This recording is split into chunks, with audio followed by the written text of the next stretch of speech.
Okay, good morning. Good morning, everyone. So it's my pleasure to welcome all of you to Oslo. A big special welcome to those who have traveled from far and away. So this is the second annual gathering of the Global Evidence Commitment.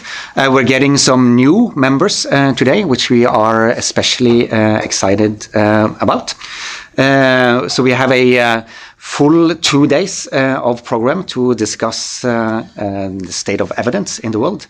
That's particularly important right now. As everybody knows, this has been a dramatic year in the world of development cooperation. So how best to use evidence is definitely on the top of everyone's minds. So we'll have a string now of welcome remarks, opening remarks. But for me, it's just to say welcome and then to hand it over to Tom, who will be MC here. Thank you. Thank you, Howard. And welcome to everyone on behalf of 3IE. First, I want to thank Norad for their generosity in helping to support this event. We could not have done this without them. I am looking out at a number of leaders, very important people from a range of different organizations. And I'm thinking back 2.5 years to the first time we talked about the idea of the Global Evidence Commitment.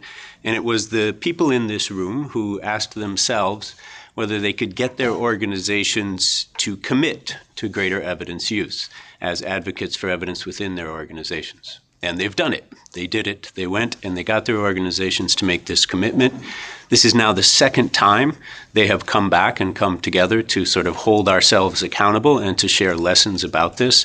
We're very encouraged. We're very excited about this. As Havard said, there are many other things happening globally, but this is happening within a challenging context, and yet it's moving forward, and I think making a difference for our organizations within international development. So I also want to thank all of you who have traveled here today for this event. And with that, I would like to introduce our next two speakers. First, we have the Executive Director of Norad, June Jored Roset, and then Marie Garter, the Executive Director of the International Initiative for Impact Evaluation, 3IE.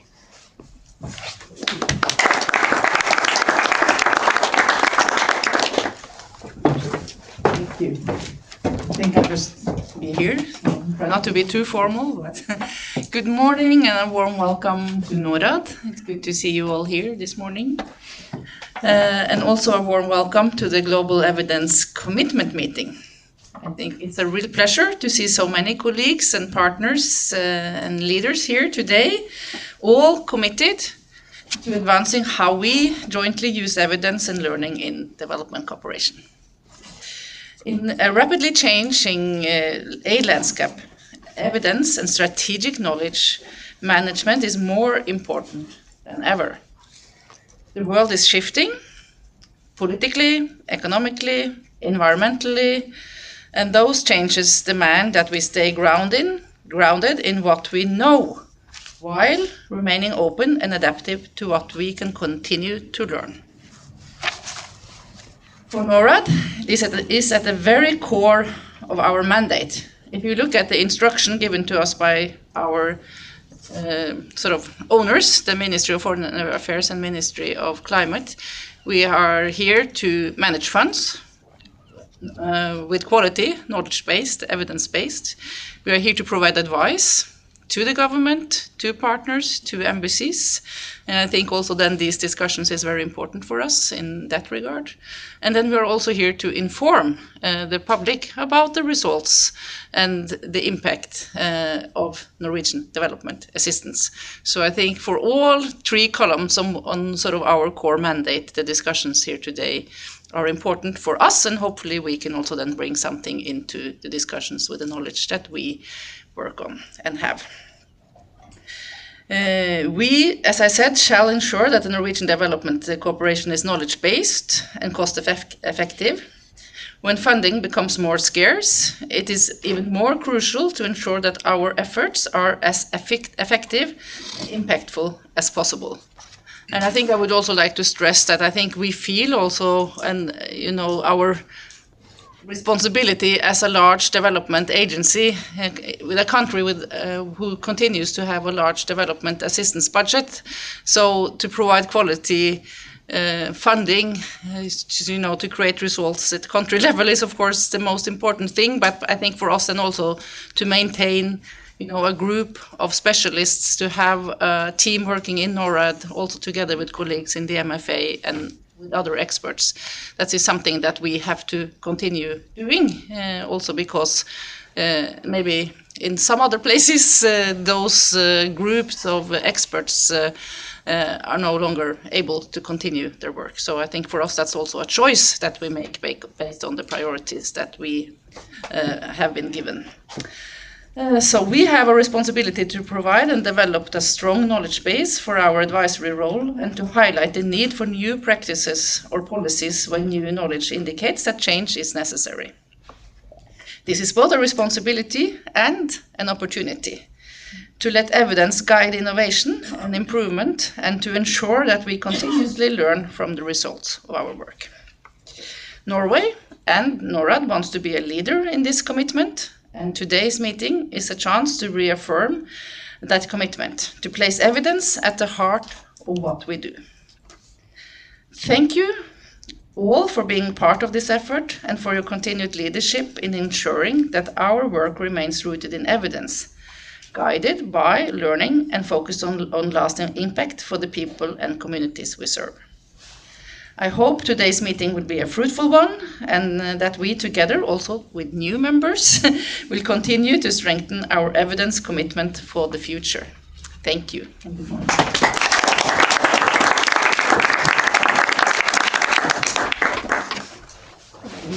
Thank you.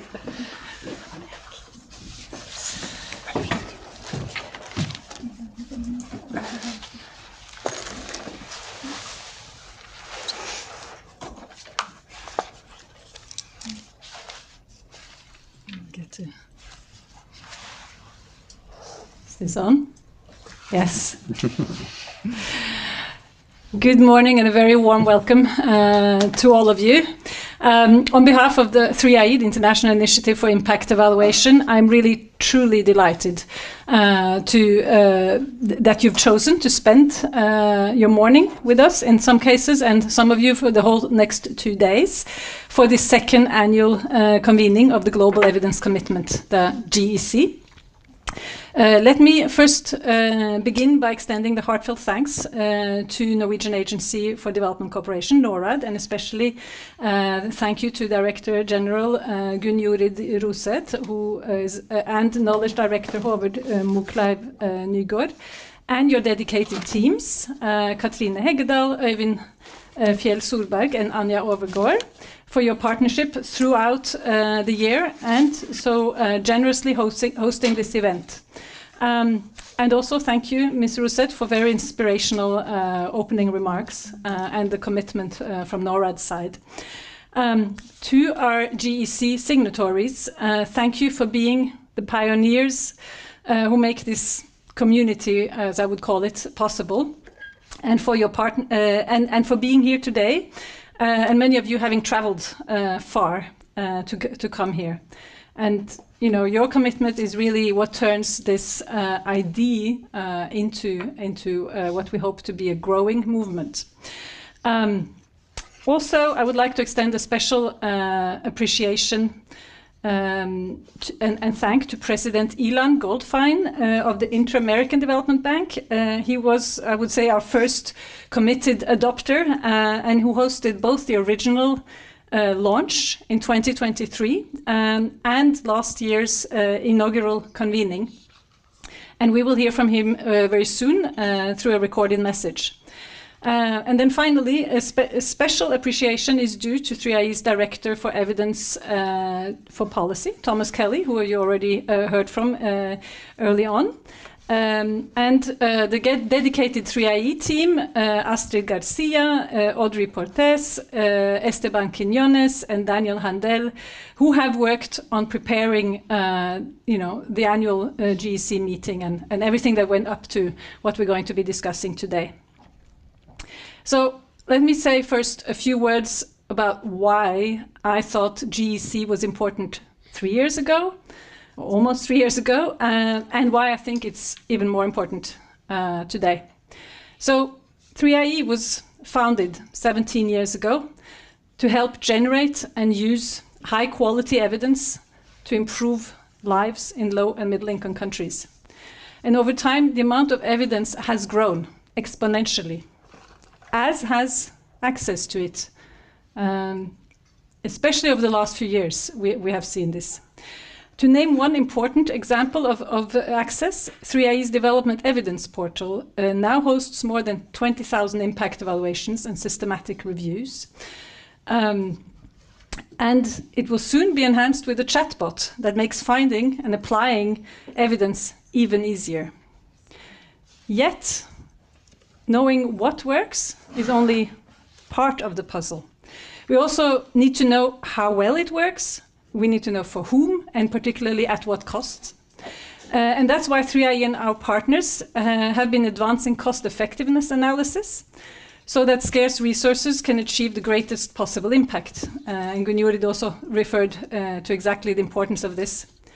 But even the best evidence means little if it isn't used. Decision makers, whether it's donor agencies, governments, or implementing organizations, they need to be equipped, incentivized, and supported to use evidence systematically. And that's what inspired the launch of the Global Evidence Commitment in 2023. So, what does the GEC actually do, you may wonder?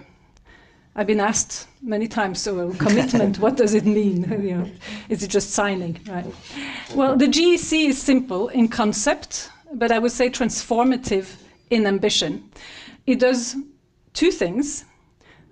First of all, it brings together peer institutions that are learning and also learning from each other as they use different levers to strengthen their internal evidence cultures. The second thing it does is that it helps decision makers understand what decision moments during a programming cycle can really be informed by evidence. That's not obvious. It helps understand and identify which institutional functions and which staff play a role in decision making. That also is not obvious. People don't always know they are decision makers. And it helps choose the right kinds of evidence, evaluation, and data to answer the relevant questions in a timely manner across the programming cycle. So why does this matter, and why now? So I want to share a short story with you. Earlier this year, actually in February, to be more exact, I was this is true. I was on a small research boat looking for whales. On the way back, the wind picked up. And when I asked the captain, his name was Simon, what to expect, he smiled and said, "It's going to be beautiful." So it was beautiful, but it was really rough. So for 7 hours, we rode really high waves. And then we finally, starving, found a quiet bay for lunch. And what happened was that the wind pushed us right back out into these waves, which suddenly now hit us sideways. At that point, mind you, I was the only person under deck in the galley when glasses, plates, and pots started flying. And I had a choice. Rush upstairs and get ready to swim. It was actually really cold water, so I don't know how it would have gone, or hold on to a big pot of soup, really big, for 15 people, which was standing on a lit stove. So I'll come back to what happened a bit later. But the world, too, is facing a kind of perfect storm. And the development community is riding those waves right now. So, first part of this storm is the erosion, I would say, of shared values. As has become increasingly clear over the last year, we're entering an era with a marked decrease in focus on development effectiveness, in actually improving the lives of the poor, of the vulnerable, of the marginalized people. What we are observing instead is a rise in transactional thinking, where the focus is much more on what we can get out of it. The second part of this perfect storm is, of course, the shrinking aid budgets, and has been referred to as well. Some development agencies are being restructured, others are diverting resources toward domestic priorities. And in this environment, as resources tighten, the very evidence community that champions better use of limited resources risks being deprioritized and sidelined just when it's needed the most.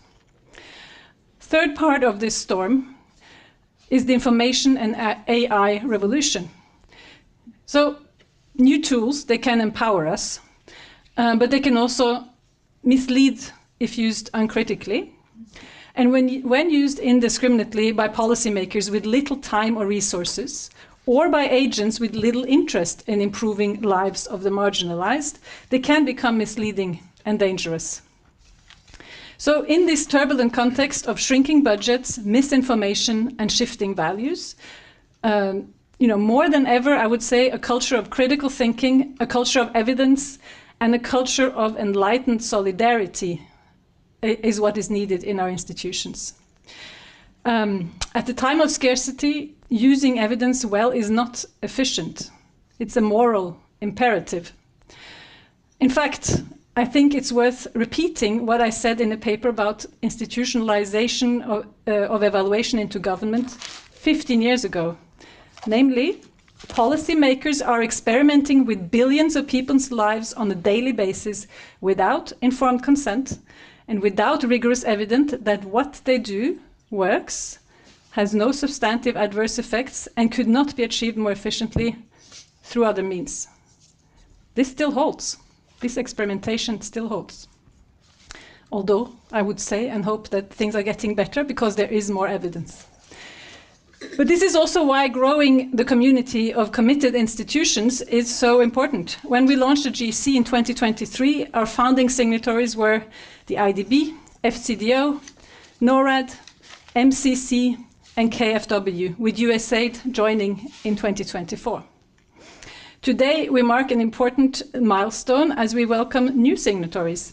The Development Bank of Latin America and the Caribbean, CAF, and the Deutsche Gesellschaft für internationale Zusammenarbeit, GIZ, along with the German Institute for Development Evaluation, DEVAL, as an observer.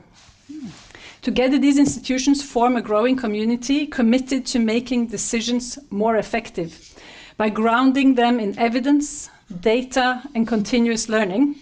And we will soon hear from their representatives during the signing ceremony and the panel discussion that follows.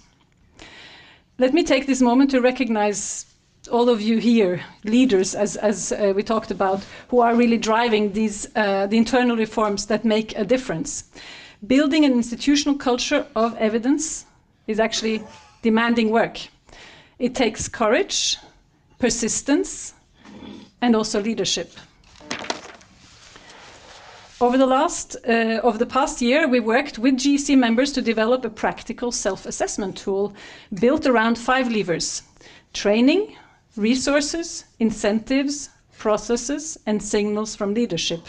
In short, the TRIPS framework. And our goal over the next 2 days is to learn from each other, share progress, and chart a collective course forward, including how to bring more organizations into this movement. So, you want to go know how the story ended? I guess you know, I mean, I'm here, right? How? But how? Exactly. So back to that day on the boat, I did not jump overboard. I held on to the soup. And I'm actually really glad I did, because we made it through the storm, and of course we had a nice lunch. But likewise, I'm really glad we are staying here the course together, holding on through rough waters, building stronger institutions, better policies, and a future where major development decisions are informed by relevant, reliable, and responsible evidence. So the global evidence commitment is not just about data or methods, It's about shared values. It's about collective responsibility and solidarity in services with the people we serve. So thank you and welcome once again to this year's convening. Thank you.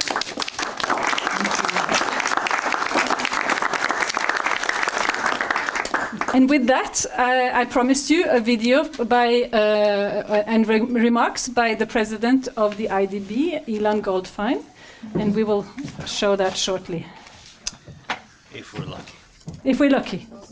Okay, I'll take that. So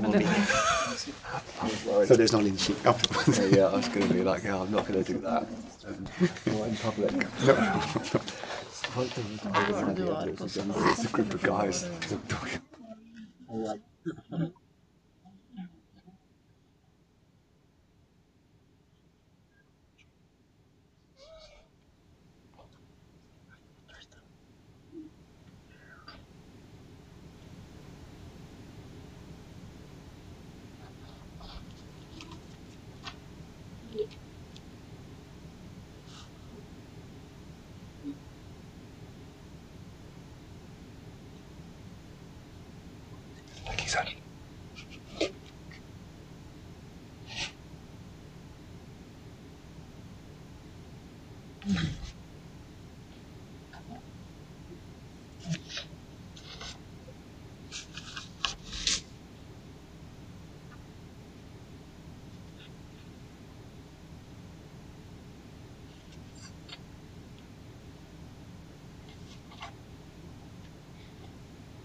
So with that, I get the honor of inviting the signatories up to the stage.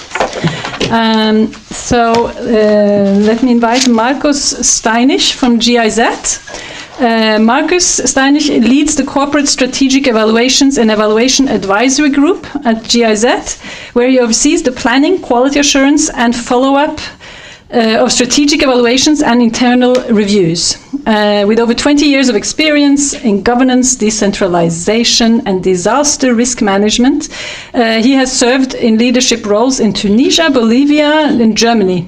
And Markus holds a PhD in social sciences in yeah, I'll stop there. It's a long.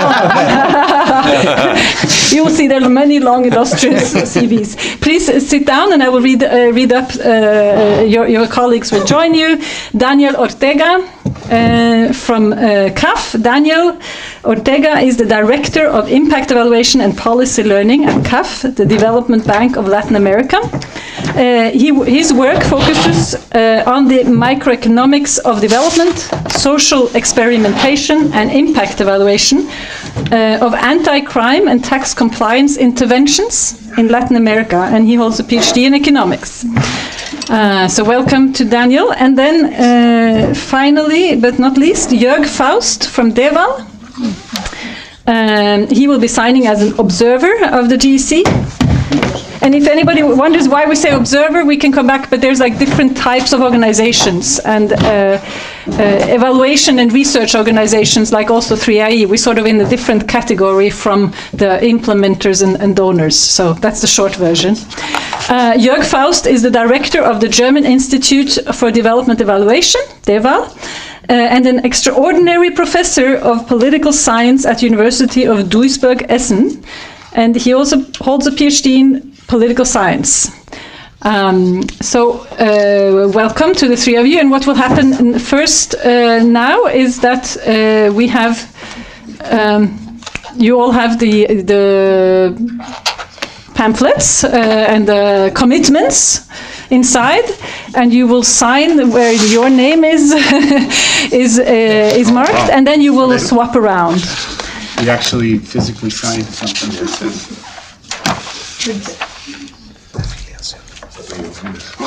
I see, not mine. Perfect.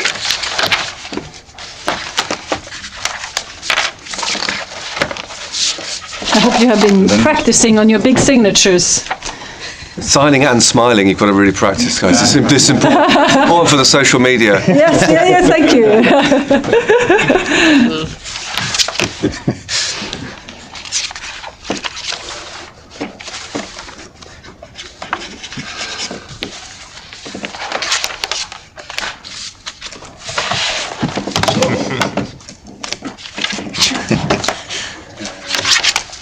I wish we had these. These cameras used in the big cameras. They make a lot of noise. Yeah, the big shutter. Yes. Flashes. Yes. No, we have to ask if we can find that.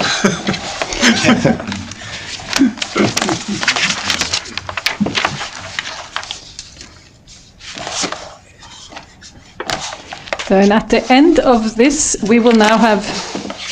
You can hold on to your commitments, and let's have a picture where you actually show what you've signed. Maybe you want to. Audrey, should they stand up or sit? Okay. Whatever you feel. Yeah, I think that's good to stand up, and there you are. Yes. No, we have to have like a signature this big. Thanks. So well done, but do not leave. Before you go down, oops. See? With the evidence-based here.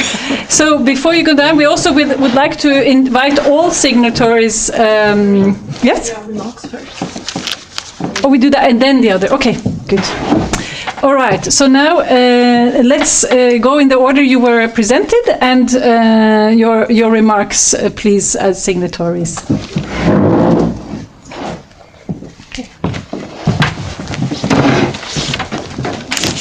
Sorry, I should take the microphone. Good morning, everybody.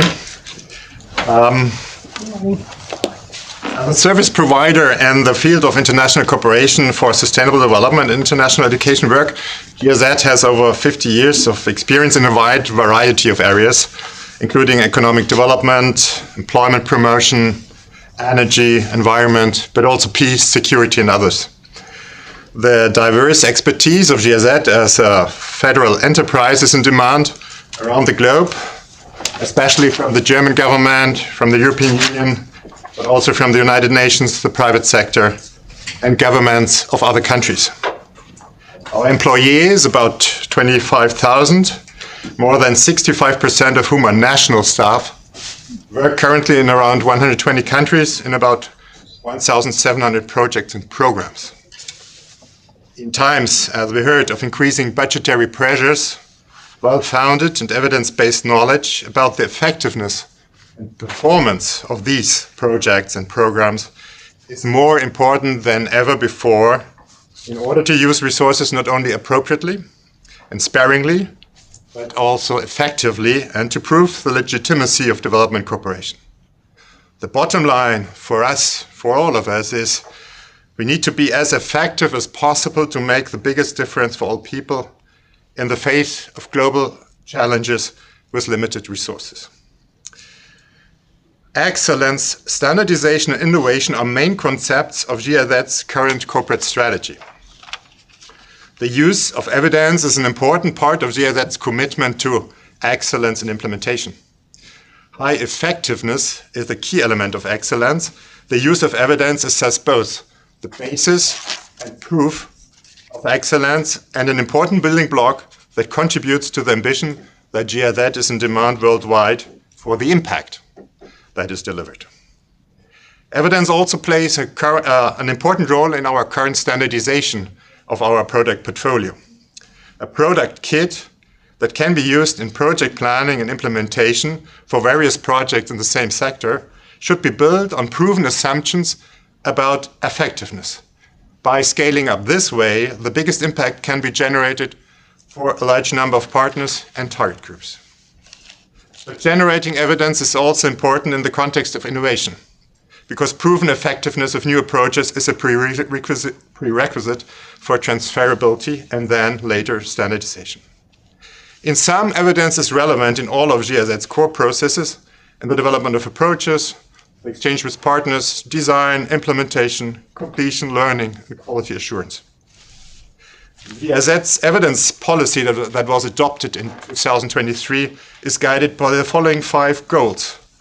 They are ambitious and not yet fully describe our reality. First, our goal is to use evidence to develop ideas for projects and measures, to optimize concepts, and to guide implementation and scaling. We systematically want to integrate internal and external evidence from academia and practice into the preparation of projects and their implementation. Second, we want to specialize in solutions that have been proven to have a big impact. Evidence guides us in the design of our product portfolio. Third, we want to promote a culture of evidence at GIZ. To this end, we stock and make accessible internal and external evidence in a coherent and user-friendly way. We use digital innovations and follow the debate on the use of artificial intelligence with the aim of constructive cooperation between research and implementation. Fourth, we want to invest strategically in the generation of evidence when we see great benefits for partners and target groups, as well as for the GIZ portfolio. New evidence is useful if it's contextual, fills knowledge gaps, answers urgent questions for GIZ and its clients. We systematically want to build and are building partnerships to close evidence gaps and synthesize evidence with 3IE, with JPAL, with others, with you.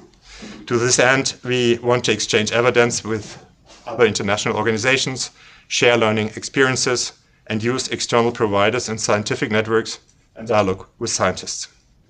We are very thankful to the International Initiative for Impact Evaluation for facilitating the global evidence commitment as an opportunity for leading development institutions to foster the systematic use of evidence through peer exchange and learning, and to demonstrate our commitment to evidence use. With our signature, we fully and proudly endorse the underlying agenda of this initiative, and we sign with 3 particular motivations. Firstly, in a time when scientific evidence is increasingly questioned and alternative facts seek to replace truth, evidence-based development cooperation stands as a pillar of integrity and accountability. As state institutions in many parts of the world face politicization and pressure from self-interested agendas, grounding development policy in transparent, verifiable data becomes an act of democratic responsibility. Secondly, we are convinced that officially signing the Global Evidence Commitment will help to emphasize and advance the evidence agenda within GIZ against competing pressures in times of budget cuts. Thirdly, as stated in our evidence goals, we want to compare ourselves with like-minded peers, share our institutional reality, and learn from others how they manage institutional barriers that we have, and create levers for the evidence agenda. Finally, I'm also happy to announce that we were able to mobilize some funding to co-finance this event and its follow-up. And I thank you a lot for your kind attention.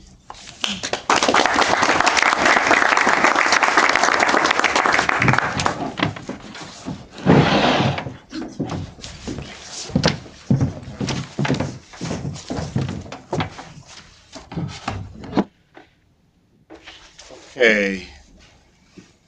So good morning, everyone. Good morning, colleagues, partners, friends who are here.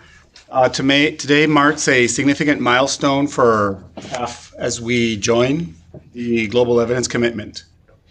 Our mission has always been about responding to the evolving needs of our member countries with agility and flexibility. Thanks to our unique governance structure, the commitment of our member countries, and to sound financial innovation, we've grown stronger and expanded our reach, aiming for greater impact across Latin America and the Caribbean. We expect to reach double the size of our 2021 portfolio by 2030 and are en route to achieving the broadest geographical coverage of any multilateral bank working in the region. Standard & Poor's has just upgraded a few days ago CAF's rating to AA+, which is better than any of its member countries' rating, and which is a reflection of the region's commitment to CAF as a valued partner in the development process. So at the heart of our work is a powerful goal, improving the quality of life for the people we serve.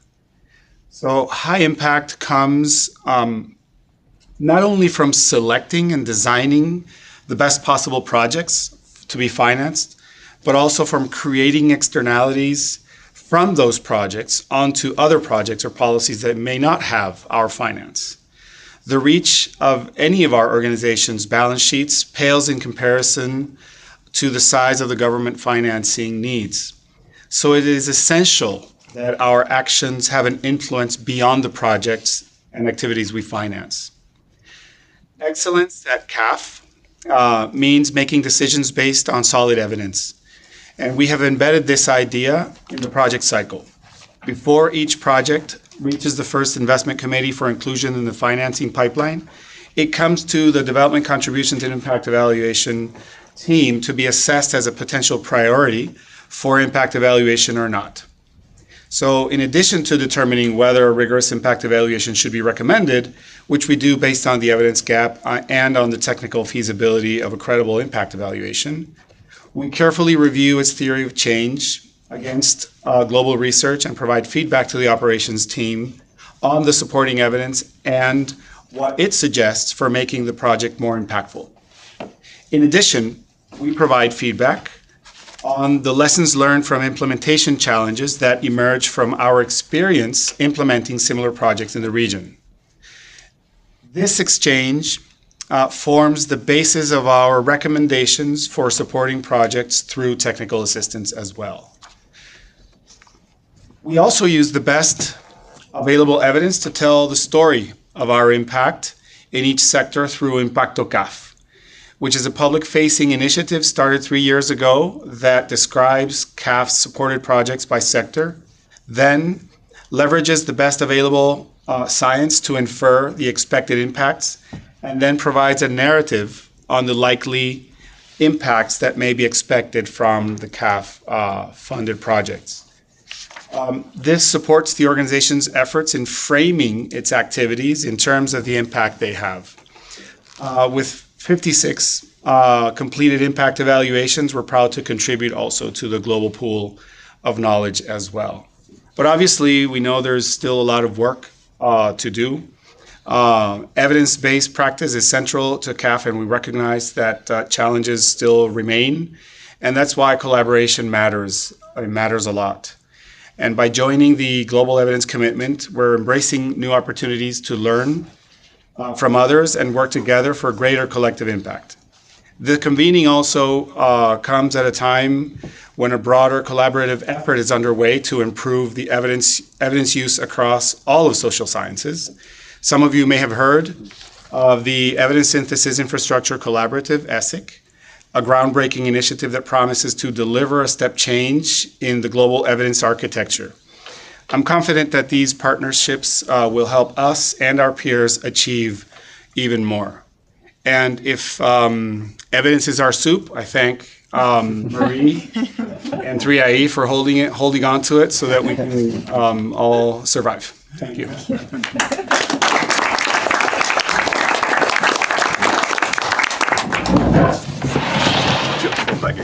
Here you go.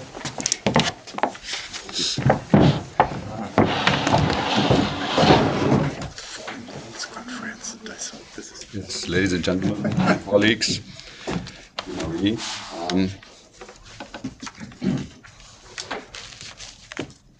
the German Institute for Development Evaluation, and some of you might know, is kind of a strange beast, given that it is one of the few autonomous evaluation units, institutes.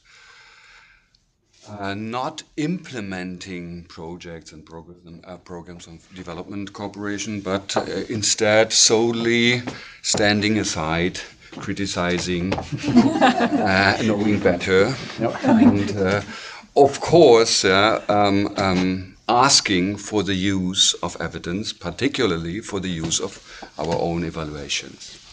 So against this background, and being the largest bilateral and second largest evaluation entity in this policy field of development cooperation, I think it is for us a duty to join this initiative. Only as an observer, because, as I have mentioned, we do not implement projects. But nevertheless, at DEVAL, we are convinced that becoming at least an observer of this initiative is of utmost importance in these times to promote the use of evidence. And let me particularly thank 3IE for kind of pushing this and for founding this evidence. 3IE has been one of our most important partners throughout the existence of the German Institute for Development Evaluation. We are a young institute, albeit, but nevertheless, for the last 10 years, we have been partnering in doing synthesis work, in doing common events, in using the evidence, the fantastic evidence portal of 3IE, and currently working together on an important issue of evaluating the efforts to shield and to support democracy with development cooperation. We think that 3IE has become a true champion of evidence production, but also of the promotion for evidence use, and therefore we are happy that we can participate in this initiative. Nevertheless, at least personally, when I look at our work as evaluators and then promoting the use of evidence is an uphill battle.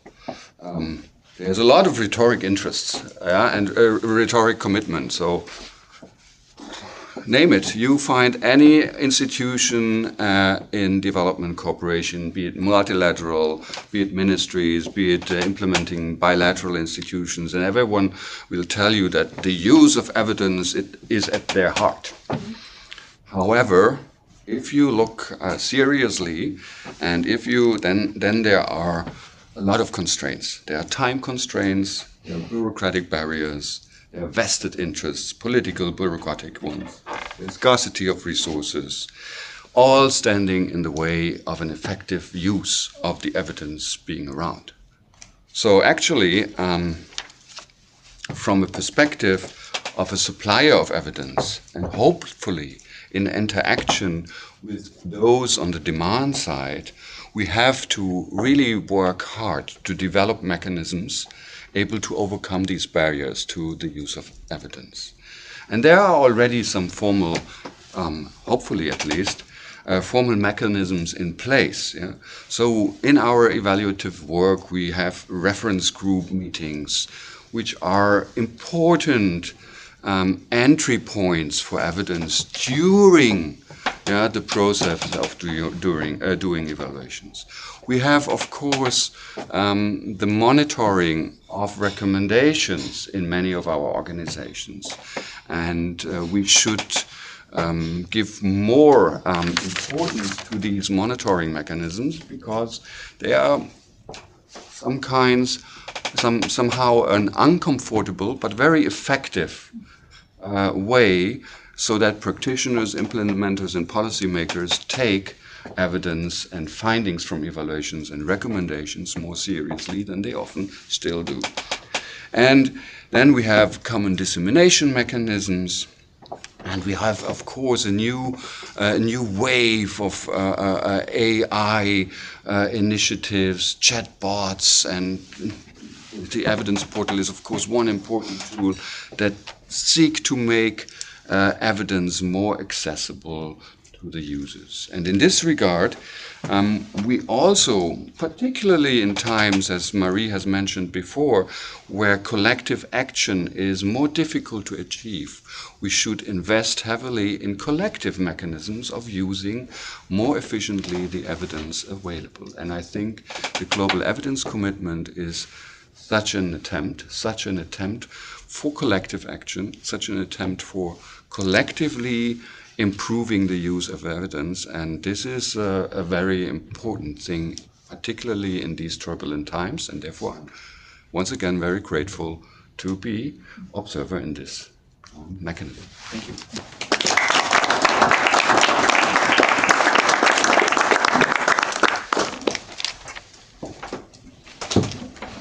Thank you very much to the 3 signatory organizations and very inspiring remarks.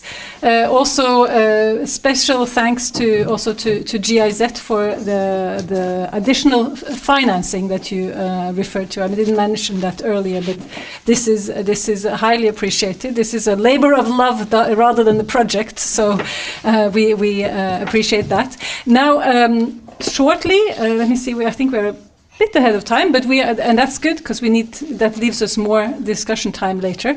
I would invite the other signatory organizations, from previously, the other members, to come up so we can take a group photo. And then shortly thereafter, there will be our panel discussion, and we will be setting up chairs so that we have room for a few more people for that panel. You all know who you are. You know who you are. I'm not gonna. You should do. It's not very committed if you're not sure. Exactly. Skal vi være med alle sammen, eller er du så alene? Yes, det er bare hyggelig. You will join, no? Yes, I will join. Yes, I'm Committed signatory. I'm committed signatory. Yes. You're very committed. Very committed. more in front if you can. More in front. I don't know what's happened to the diversity. We really should use that for. Yeah, it's a KPI for. Yes, I checked with heart. But I mean, just in general. General, yes, I know. The people who said yes.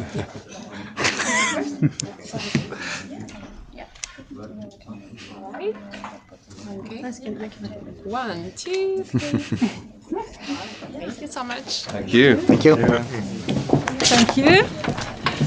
Do we go, just to check, do we go straight to the panel? Set up. Okay. Yeah. So please don't go far, we're just setting up. Is this on now? Yes. Please don't go far, we're just setting up for the next panel. I'll see it later.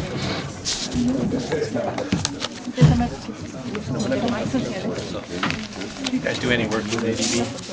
Oh, I guess so. Yes. Of course. We are. Oh yeah. Yes, good. Nice to see you. Yes, I saw you. Hope you join next time. I hope so. Sign, right? Please welcome in.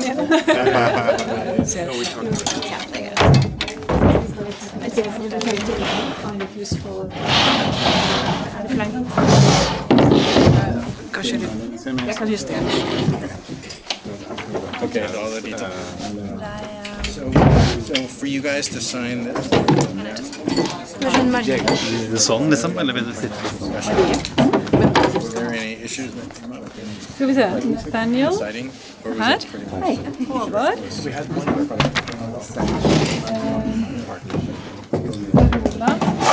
Sånn. Det skal være sånn. Sånn. Deg. Sånn. Det er ikke riktig. Og så nå er det på mute. English. Sorry. Mute now. So you just... This is the only country in the world where people speak to me in their native language naturally. You look like a Norwegian apparently. I can't hear Me, it doesn't happen to me anywhere else really. I just apparently look very Norwegian. Carola is also joining. Where is Carola? The one who's over there. Okay, in the black. Yes. And then 2 more. Yeah. Oops. Okay, by email. Jochen? There is Jochen. There's Jochen. Der borte. And then Marcus, the other tall German. Find the two tall Germans. No, yeah, all are. I'm not so tall. But you're not short either. You're not short either. But for an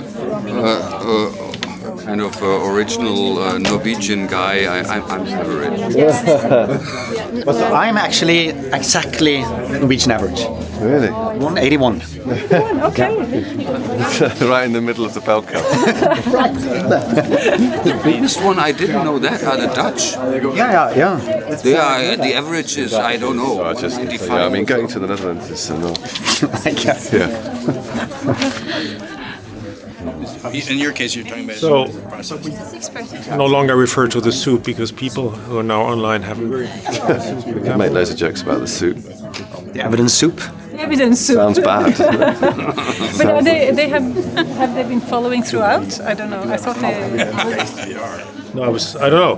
My more thought- the I question. think I don't know. People who are now online, they would have been online. How many Oh, yeah, people are some online people are anyway? joining. Yeah, that's the truth. I'm Okay. yeah, I'm going to find out. I just put it online. How many people Okay. have they been following the morning as well? So we don't. Yeah, they can refer to this. Soup-based reference. Take a seat. Apparently, you can refer to the soup. Whoever asked. We can or we cannot. You can. I mean, it's. Yeah, they are still online. You can have a seat, please. I'm just going to get this. Is Marie chairing? Yeah. You think it'll help? The edge? Marie go in the middle? I think maybe Marie probably wants to be. It's Where do you want to sit, Marie? mine. You want to sit there? Five? Are we five? 5, yes. Another seat. Carola and Marcus. Marcos, of course. Do you know which one? Please, the ping. Which question you want? Are we all getting all questions? Or are we? Yeah, that's what. Talk about You all. All right, So you all going to be. I can do that.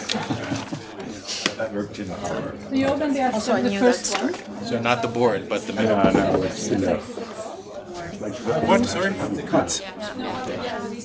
Who's the highest? That's the management board, the board. And below there, like their Director. You're signing, not the director. My boss, she wanted to sign. Prefer 3. Obliged to stay. No, I know. I prefer 3. What changes would I'm only representing. No, it's better to get it because I'm just thinking I've been leading a lot of and then the only. kind of reforms that we're doing. I would love our president Yeah. to own it. I think that's 10 times better than like DB's president. I'm not sure he'll do it. And then Yeah. so much competition with other two. Same or some. It's all good. I do the third. I think the second is too much like the first. Yeah, okay. So first Yeah, and third. And then whoever feels like. not so glittery. Yeah. We're going to discuss about it Incentives. today in the Can I see it? I don't have it. Yeah, well, I can say something. Yeah, I can say something, yeah, but short answer. Yeah. You don't have to ask all of them. Why don't I, the third one, I'll do number 4. You start, and then anybody else will know. Sure. You see how we are on time. But can I see the question? Because I don't have it in my notes. Just, I want to see it. Everybody paying lip service. But I think it's very visible.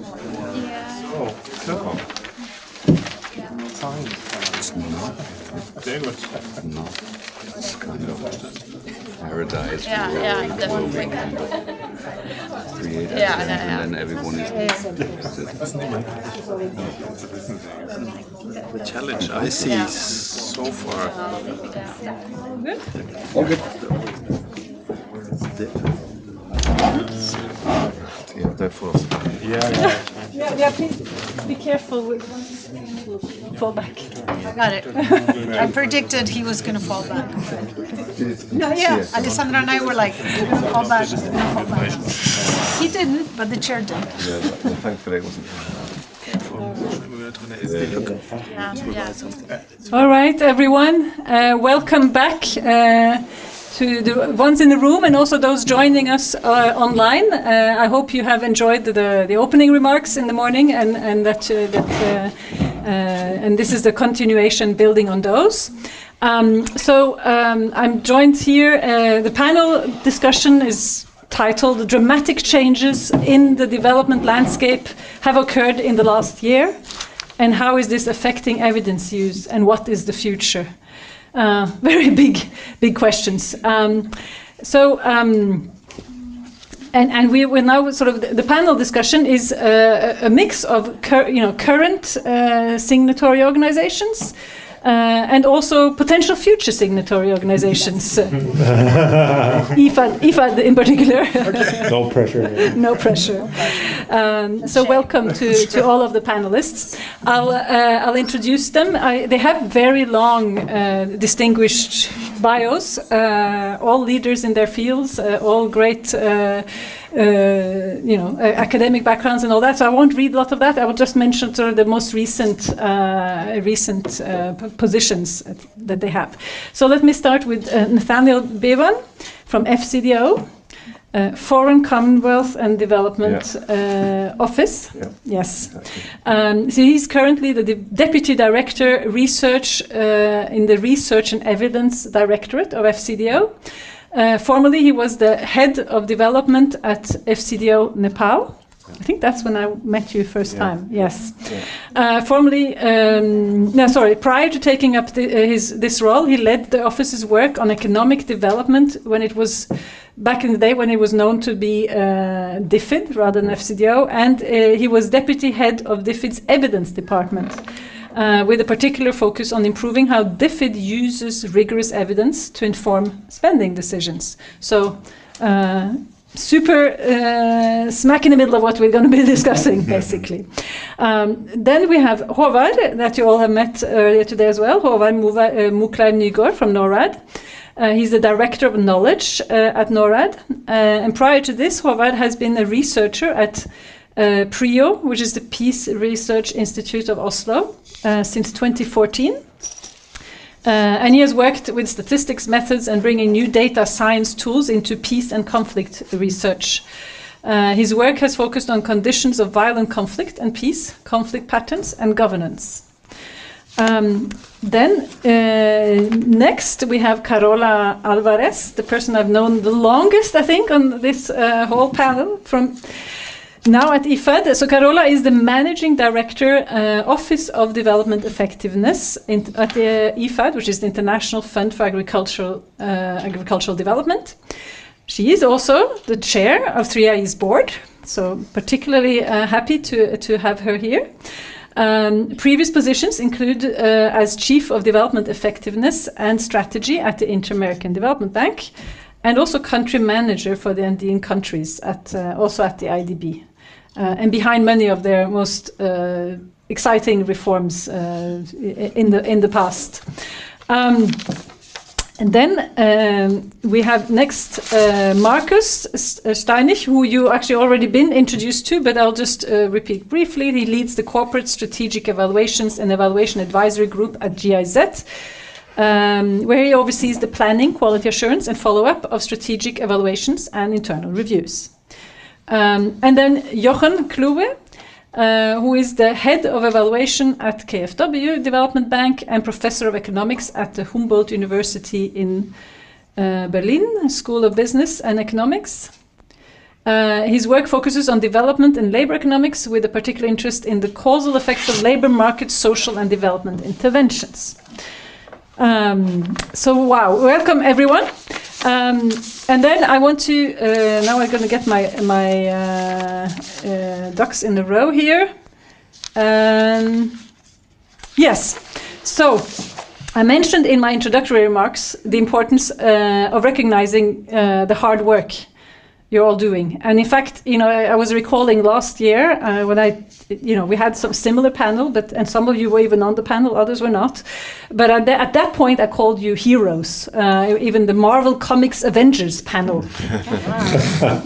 Can I be an Avenger now? And you have to sign first. All right, I'll sign. And that was last year, and then things got just that much more difficult this year, right? So you're even bigger heroes, and the job you're doing is probably, we'll hear soon, even harder. So and I talked in my introductory remarks about the perfect storm that has hit us, consisting of shrinking budgets, shifting values, not only information but also misinformation. And I said, we need more than ever a culture of critical thinking and of use of evidence, and a culture of really enlightened solidarity in our institutions. But one thing is, of course, what we need. And quite another is pushing this agenda forward right now. So that is really what I want to hone in on in this panel. So you each first get to go at answering sort of the question around how recent global shifts have affected the role of evidence use in your organizations. And I suggest I'll just go by the sequence of how we're sitting. So Nathaniel, please. Yeah, thank you, Marie. So I suppose I wanted to start there really with a feeling of, actually, I think what we're engaged in is quite a long-term game, right? I think I've worked in various roles in UK government over the last 20 years, but always with a goal of trying to improve how evidence is used in policy making of various different types of policy, from policing in England and Wales to international development. And I think over that period, there has been, considerable shifts to improving the use of evidence. It has always been challenging. There are always competing sets of incentives about how decisions get made. But I just think if you look back in time, we are on a path that is heading in the right direction, where there is a greater demand for evidence and a greater demand to use that. And I think that's important for us to think, not just think about this year, but to think about the next 10 years and think about how we sustain that momentum. It is undoubtedly the case that there is less money right now to invest in these sorts of activities. But the beauty of knowledge is it's quite hard to take away. So as knowledge grows over time, it's very difficult to undo that. And so we are building on the knowledge that we have had.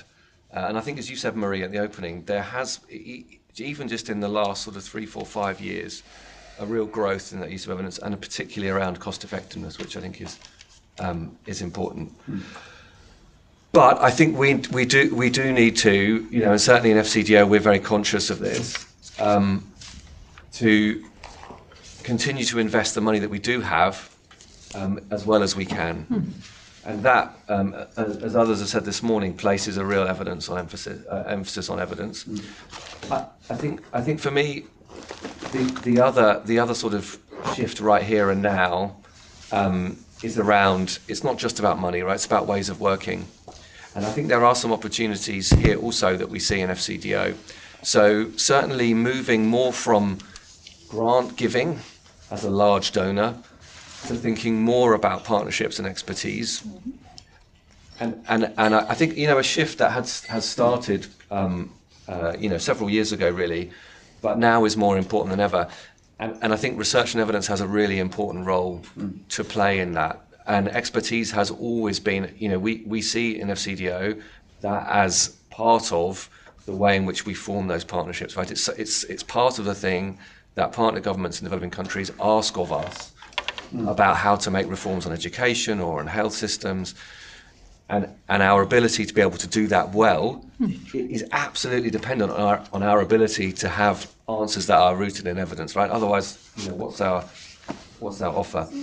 And then the third thing that I think is really important for us in FCDO is this focus on innovation. So whilst it's true that there will be reduced funding, I think what that points to more with these partnerships is the need to be able to work with developing countries to solve problems for the future that they can scale themselves, and that might be practical innovations around new farming practices, new agricultural techniques, or it might be policy reform on areas like economic reform, education reform. Those require rigorous evidence about what's likely to work in that context. And so I think, for me, the sort of imperative for the imperative with less money for that to go further. I think the kind of moving towards partnerships and expertise, and the need to generate new solutions.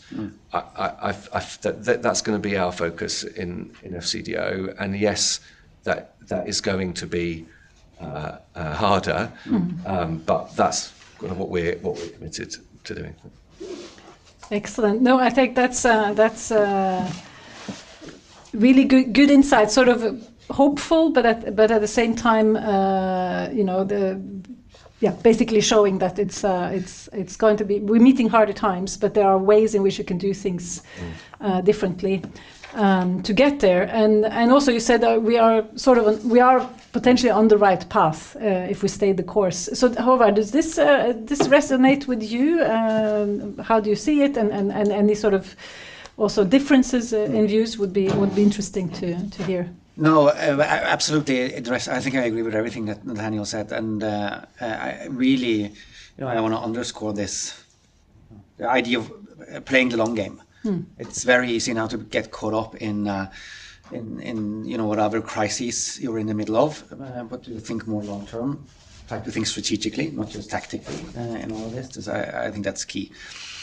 And this is, as I said also in my welcoming remarks, it's been an extremely dramatic year in development assistance. The cuts have been deep, and we still haven't seen the full picture, right? So the latest the global development estimates I saw pointed to something maybe close to 30% decrease from 24 to 25. It looks like it might be even deeper than that. I think it's also important to appreciate the fact that the cuts started before the big US cuts, right? Several European countries started this trend already in 2023. So it isn't a blip, right? We are definitely seeing a move towards a new normal. I'm absolutely convinced about that. At the same time, I think it's also important to be a bit nuanced, right? Because we get very hung up on what is happening in the OECD DAC club, but just outside the OECD DAC club, there's donors that are increasing their development spending. Our minister is in the Gulf right now. They are, and let's just say they're an interesting partner to work with, but they're increasing. Also, many developing countries are not necessarily increasing their development spending, but increasing their development cooperation. So you see countries like Indonesia, like Brazil, like Colombia, really investing much more in various ways of South-South cooperation, trilateral cooperation. So, as we try to adjust to this new normal of massively less funding in the system, we also have to make sure that we take advantage of these opportunities that are happening outside of the DAC system. And I think for Norway, I think it's fair to say that Norway and Norad has felt a little bit like an island in the stream of the last year, right? So Norway is now together with Luxembourg, the only 1% country donor left in the world. Our government just released their budget a few weeks ago, and we will continue to be a 1% spender. We had elections this year. Aid development cooperation wasn't really a big part of that election at all. There is clearly broad bipartisan support for high levels of development spending. Doesn't mean every party wants 1%, but quite broad support in the Norwegian Parliament for continued high levels of engagement, at least on the development side from Norway. So that means for us, it's been the effects. We, as an organization, and Norway and Norad, together with the embassies and the MFA, we haven't had to grapple with internal cuts, but we have obviously been grappling with, important, long-standing partners that have taken deep cuts. They have massive layoffs. We've had portfolios where we see large parts of the funding essentially disappearing, meaning we've had to reconfigure a lot, and we see a lot of the energy of the organization, both at the technical level, but also all the way up to the political level, is then sucked into these discussions of UN reform, OECD DAC review. These are obviously important processes, but it means that it's extremely easy in that landscape to lose track of development effectiveness. How do we improve the use of evidence? So we've been really trying at Norad to, I guess, hold on to the boiling soup. That's the that's the image we're going for, and have done a few things this year as well to really double down on evidence, knowledge management, and also cost effectiveness. We have a strategic initiative, we call it. It's basically an initiative that is essentially a reform of the entire organization around how we think about, how we work with value for money thinking, cost effectiveness thinking. And it's been extremely useful for us to have that initiative. And we launched that January, February this year. And it's been extremely useful for us to have that initiative at the core of our organization to really focus energy, not just around the immediate crises, but how do we shift focus to the long game, and what are the processes, what are the systems, what are the rules and regulations that we need to ensure that we do value for money programming for the long term. Excellent. Let me ask you just one follow-up question around, because you mentioned the evidence reform, really exciting what is happening here. But you also mentioned that there's a lot of shift to governments in developing countries now, sort of in a sense needing to stand on their own, taking this agenda forward. And to what extent, with less funding going to countries, etc.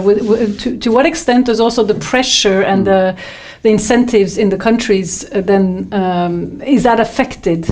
In terms of their evidence agendas, to what extent are the bilaterals and the international development organizations the ones sort of been requiring and driving? And if that fades, is that something that and this is not only to you, but I'm wondering whether that's how that will affect the evidence use in the countries. Do you have any sort of thoughts on that? Yeah, so it's a good question. So what we've seen is what I think I see. I haven't. This is very anecdotal, but it seems to be. And so for quite some time, NORAD has been pushing for slightly less focus on service delivery and slightly more focus on system strengthening. Very simply, let's focus on health systems a little bit more, and health delivery a little bit less.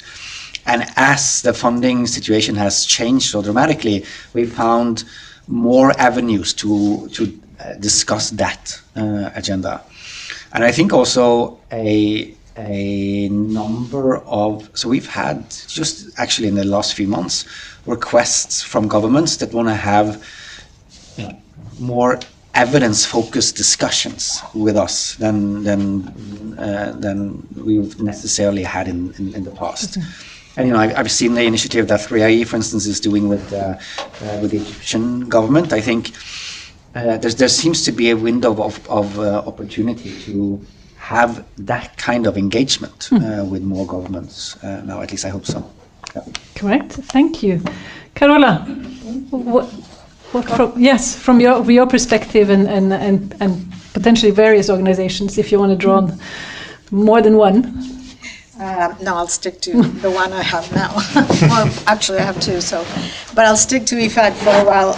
Reflect generally on some of the things that apply to IFAD, and love to be a signatory, I'm sure, and we will be. It's just that I just joined IFAD. So please don't pressure me. No, there's no pressure. I think this is something we all believed for many decades, in my case, and we've been building a commitment to evidence is not something that we have now, that we have for decades. Why? Because in part, and just reflecting on how it affects IFAD, or any organization really, it creates, and we'll talk more about incentives later, some particular interesting incentives. You say you have more governments interested in discussing evidence. I would argue that governments also see the signs of decreasing ODA and are willing to sit at the table and discuss also what the others, the donors, are interested in discussing as well as much, because there's less. And so we're all scrambling to capture whatever is less, and if that is evidence, then evidence it is, right? We see in IFAD an increased demand for resources. We work in a very particular market share, right? Small farmers, agricultural productivity, mostly in Africa, Lixum and LMIX. In concessional terms, yes, but you saw an exploding demand for resources in this previous, and I think IDA is feeling the same thing, right? Countries are competing because they want to capture as much as they're borrowing from as many sources, and as because there's less going around. So you also can play that to your advantage, I think, if you are aware of that in terms of selectivity, working where you actually can have the largest impact. So I think even though you have less resources going around, there are signals that they send to all the development actors, both developing and developed, that could potentially be leveraged for a more impactful work on the ground. Potentially, if you capture, if you're aware of it and focus on that. For IFAD, we see that evidence is more important than ever. In part because everybody's trying to differentiate. We're also competing for attention in a way. You know, the work that we do it's excellent or not. So it also increases our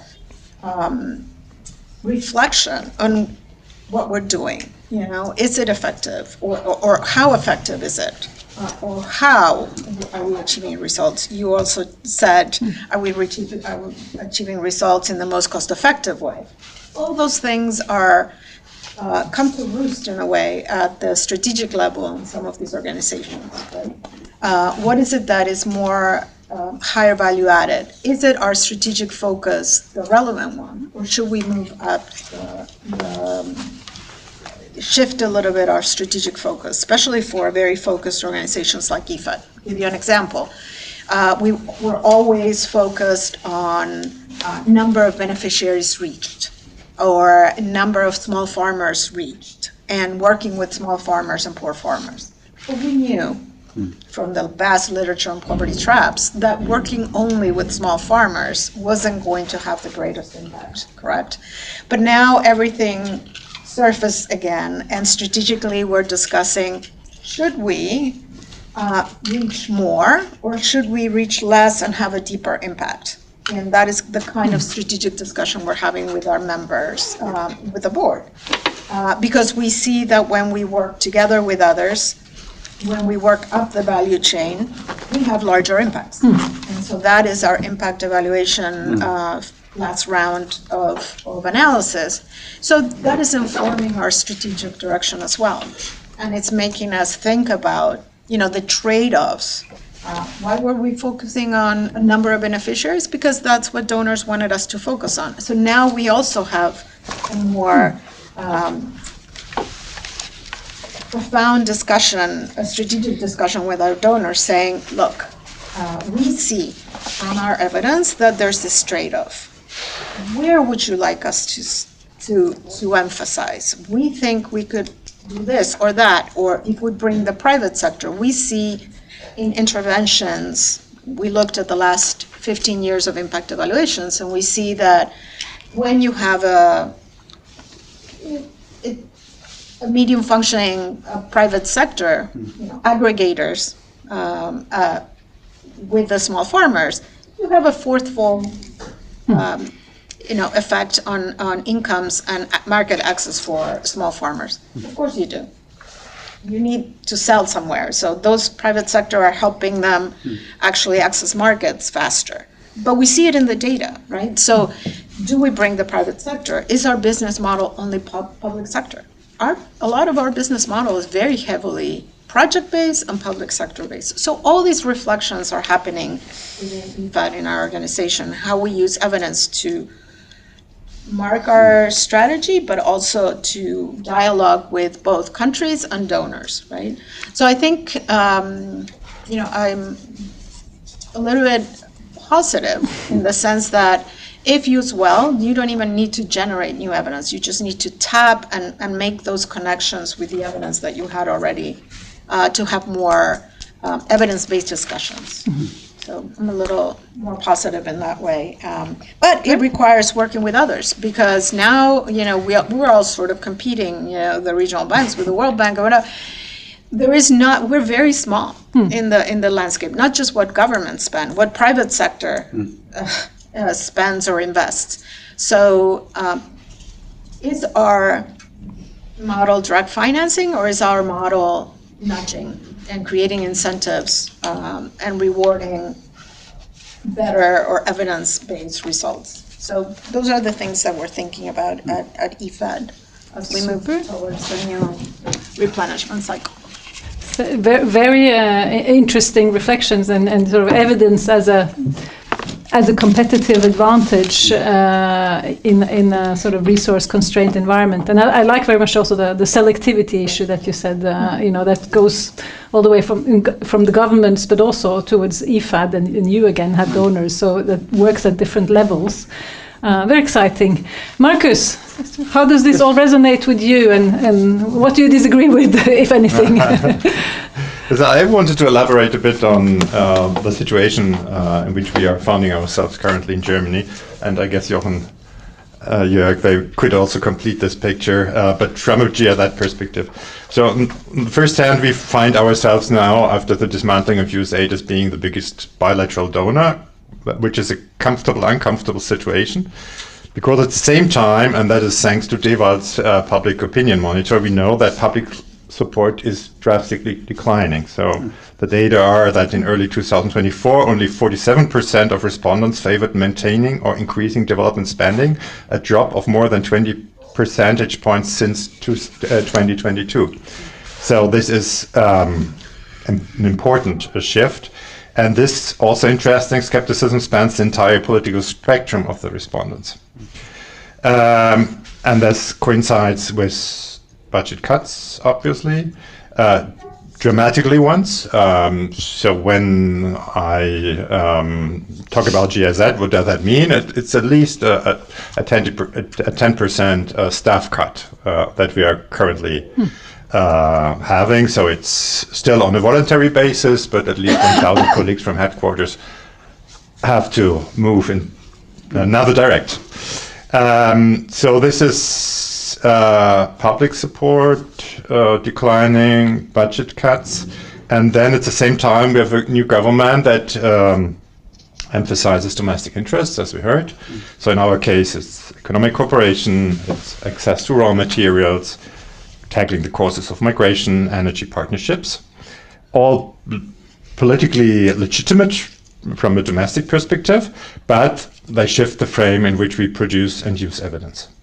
So that is the third element. And the fourth element is that is also undergoing very strategic changes. I've been referring to that during my signing speech. So on the one hand, the old company, and I gave you the quantities we're talking about in terms of staff and projects and processes. So we are moving to a new SAP system, to S/4HANA, and the sign sounds very technical maybe, but it's really involving everybody in our firm. And this is binding really energy and resources in an incredible way.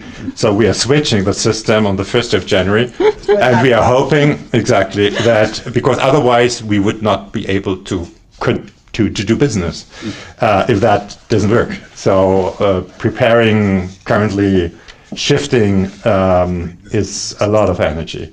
So this is one competing topic. I mean, it's on a completely different level, but it's competing with other priorities. So we have that. And then we are talking about changing our business model. I've been alluding to that.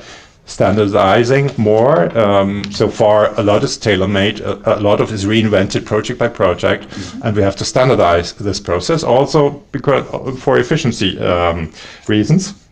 And at the same time, we are commissioned by a project, and we say being commissioned by projects actually is not the format with which we can answer global challenges. So we have to be much more integrated.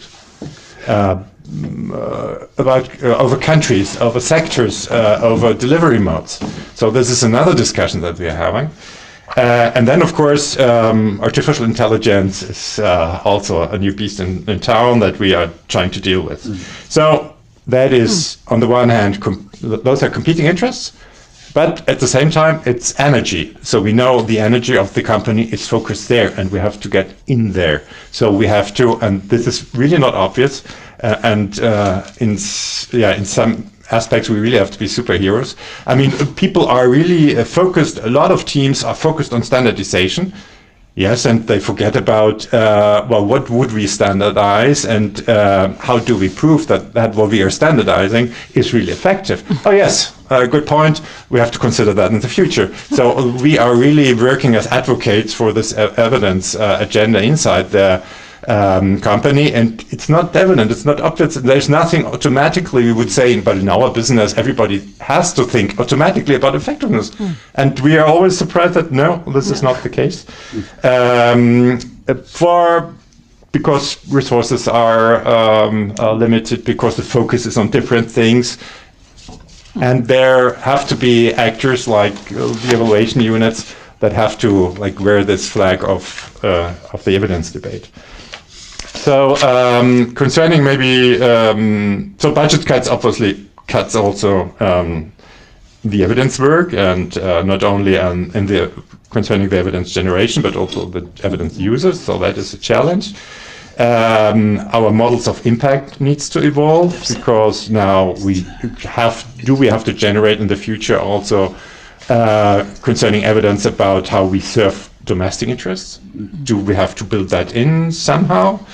And that is my last point concerning public support. We repeatedly find out, and we knew that our evidence is our own evidence as project-financed implementing organization is much too project-based. So we know this macro paradox: good projects, but conditions are bad, so development is still not happening. So, but what do we do with those positively evaluate projects? And this is a paradox, obviously, that is really hard to communicate to the public. So we need to improve our capacity to aggregate effects at country or sector level. We have some answers, and that is probably the next question that you will ask us. So there's a direction in which we are thinking of, but impact communication has to improve a lot and is really a challenge. No, excellent. And I think while it sounded, in IFAD, it sounded like things were, the situation was helping to prioritize and focus. It sounds like you're facing a hard situation where there's a competing, priorities and of different type. Also, some institutional, bureaucratic ones that take the focus away, maybe, in a time when people have sort of less resources and time to even focus. So that's an interesting perspective. Jochen, what about from your vantage point? Yeah, well, partly in KfW, but also specifically then in the evaluation. I want to frame it also against the current political debate in Germany. So we had general elections in February, and our new government, Conservatives and Social Democrats together, when they were agreeing on their coalition, they were discussing whether we should follow the British model and merge the Foreign Office together with. Thanks for turning on the mic. Should I rewind and start again? No, you heard me, right? Okay, political debate. There was a discussion, should we continue with two separate ministries for development and economic cooperation and for the Foreign Office? And the Conservatives, they wanted to merge, and the Social Democrats, they wanted to keep them separate, is what we've had for decades, to keep foreign policy and development policy separate. For now, they've remained separate, but we have basically ministry under observation. Now, it's not clear if it can provide the narratives over the next 4 years that it's going to survive into the next legislature. So that's the backdrop, and it affects the technical cooperation, and the financial cooperation part of German bilateral development policy. So KfW, for those who don't know, it stands for Kreditanstalt für Wiederaufbau. Repeat after me. Which literally means Bank for Reconstruction. So it was founded after Second World War to administer the Marshall Funds for the reconstruction of Germany. So originally it's a domestic development bank. But we started doing development. It's one part of the greater KfW group is the International Development Bank. For the bilateral part of German development cooperation, we have every year about 10 billion of committed funds to our partner countries, more than 100 worldwide, etc. So that's in some sense, so the KfW Development Bank, we started a strategy process, which is called FZ Future, or Financial Cooperation Future, already prior to the current budget cuts that was started about a year and a half ago. So in that sense, the institution is ahead of the wave in some respect, because we were discussing these issues of cheaper, faster, better, which is a very short version for a big strategy project that involved many parts of the bank, and it has taken a year and a half to actually evolve and is now terminating in some reorganization. So it's been a really massive project, but it's basically ready to start to hopefully indeed make us cheaper, faster, better. So linking that to evidence, what does it mean for evidence? I think these backdrops of the cuts in the system and this restructuring, they imply two things: a big chance for evidence, or the evidence producers, but there's also a small risk. I'll get to that at the end.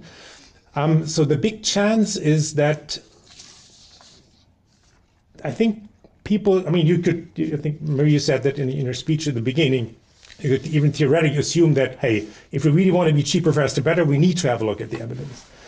But it actually happens, no? And so part of that future, I call it FZ Future process, a strategy process, there was a sub-team that was dealing with the steering of our projects worldwide.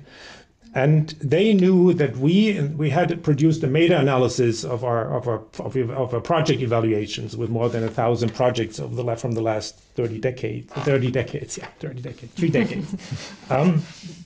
And they asked us, so what are specific factors that correlate with whether our projects are successful or not? And we have that, we looked at 40, 50, 60 variables on complexity, financing, project structure, risks. I'll tell you more in the session in the afternoon about. But they took these on board. Now, for instance, larger projects with a larger financial volume are more successful on average. Maybe surprising or not, but that's one result. So we have an incentive to look for bigger ticket sizes, and they took that on board. They're looking for, say, they go to the ministry and we need bigger ticket sizes. We need to infrastructure to go into those sectors where that's the case. Then we find results on. I'll give you one more example. Now, or more in the afternoon. One example is we coded all these project indicators, and one indicator is, so we make contracts with the partner governments.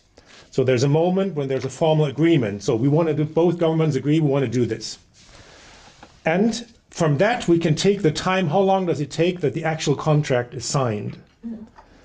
And the longer that takes, the more likely the project will be, take a guess, unsuccessful. So it fits very nicely with the anecdotes. We present this to our operational colleagues. Everybody says, yeah, that's true. And it's great that it's true, that it's their anecdote, it fits with their anecdotes, but we can prove it on 30 years of running projects that it's actually the case. So this project now, they took on board, we want to construct an indicator that can serve as a red flag. If this variable basically passes a certain threshold, we actually know we should not continue with this project, but we should tell the ministry, let's kill it. It's not going to work. And these are examples where, very fortunate, I think that our system took these results on board. So I think there's a real chance in that. People are listening to that, and in addition to what Nathaniel said, there's a greater demand for evidence. I fully agree. It also, I think, coincides with the fact that we can more easily and more quickly provide that evidence. So when I talk to my executive management, who doesn't really have an evidence background, so it's always a big fight to get the message through, I was telling them, okay, we can do something that's on demand and real time. If you have a strategic impact question now on your table, come to us and we try to find an answer, because we have all sorts of, whatever, satellite data, high frequency, blah, blah, blah. You all know that. Yeah. So there's a big chance in moving in that direction. And well, the one risk, and is that, of course, as if funds are being cut and staff are being laid off or cut to some extent as well, it's not clear how it may sometimes be that the evidence producers are not on the highest on the priority list of people you should keep in the institution, or that are. We're not seeing that yet, but it's. We have our After the Future process focused heavily on operations. It's the business model that needs to survive. And if there were to be really rough cuts, we're probably not going to safeguard the evaluation department as it is and at the expense of operations. It's probably, hopefully, some way to go. We never get there, but that's probably one risk I see in that. Excellent. No, I think that's really thoughtful. I think it sounds like, again, slightly positive prospects here for focusing in on evidence, but also really some. I think that's really big. I think there's a really big chance. Yeah. People need to listen more. But also the fact that evidence and evaluation may lose out in competition for resources, I think, and the sort of the democratic, the part of the democratic accountability that, for example, an evaluation functions hold. That's also potentially something that we need to look out for. So I think that's really interesting. I'll mix it up a bit. I'll start with you, but then I'll mix it up a bit. We'll have each of you get one more bite at the apple before we'll have, if there are any couple of questions from the audience, I think we should have time for that. If you all keep your answers, slightly short. Nathaniel, just what changes would help make evidence use more institutionalized, faster, and cost-effective from a FCDO perspective? Right. Well, have I got 2 minutes? Exactly. You have a few more. No, so I think I think for me it's still there's an important thing for all of us, really. I think in our organisations, in thinking about the balance between knowledge generation and the effort that we make internally to get that evidence used, And I think we are all facing similar challenges in that. FCDO, we're going through our own change process. We will be a smaller organisation at the end of it. There are cuts to the ODA budget specifically. But I feel strongly, we need to find ways of maintaining that balance and still prioritising, because it will need to be smaller, but continuing to generate new knowledge and evidence. But I think collectively we need to think about how much whether we are over prioritising that knowledge generation on our own projects and programs, and that with a smaller budget and fewer resources, focusing more on, particularly I think for me, the global public goods that developing country partner governments can use directly, but also thinking more at portfolio levels is going to be. So FCDO, we are thinking about moving much more towards portfolio level approvals rather than asking ministers to often we come with these quite well developed concepts about a specific program and say, sometimes we'll spend a year developing that, and then we ask, do you want to go ahead with this or not? But actually, some of that strategic direction up front, where I think evidence arguably has a stronger role between some of the trade-offs. As you were talking in the agriculture sector, right? Some of those trade-offs where I think actually evidence up front can play a really powerful role in that prioritization. So I think, focus on knowledge generation, but thinking about doing that as a global public good, less focused on our own projects and programs.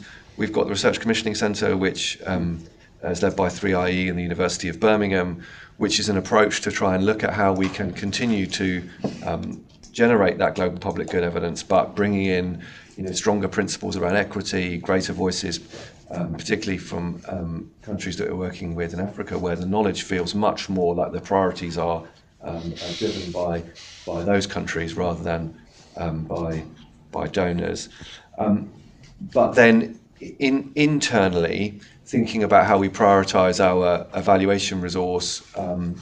We have this new fund called Strategic Impact Evaluation and Learning Fund, led by JPAL, which provides targeted resource to programme teams to help them to design and incorporate evaluations, and people have to bid into that. And then I think in an environment of scarce resource, it's attractive to have some small amount of additional funding that can help provide both the capacity and the money to deliver that. And then I think to continue to invest in the sort of things around the TRIPS framework, so the training, resources, incentives, processes. And part of that is if we are going to move towards this more portfolio approach, there's a real onus on us, I think, to be able to provide relevant evidence at the level of a portfolio, which really helps with trade-offs. And part of that is about how used people are now to asking a question and instantly getting an answer from AI that's very well structured and very credible and feels good enough.